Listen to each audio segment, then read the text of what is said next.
Here you go, guys. This is a 308 Winchester rifle that I got a couple days back.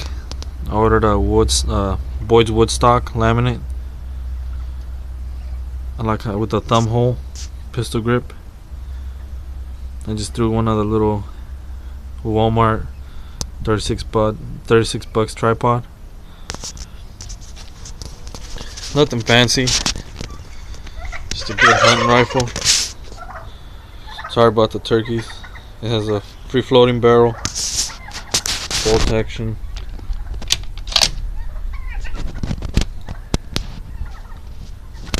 Well, that's it, nothing fancy. There's more yet to come.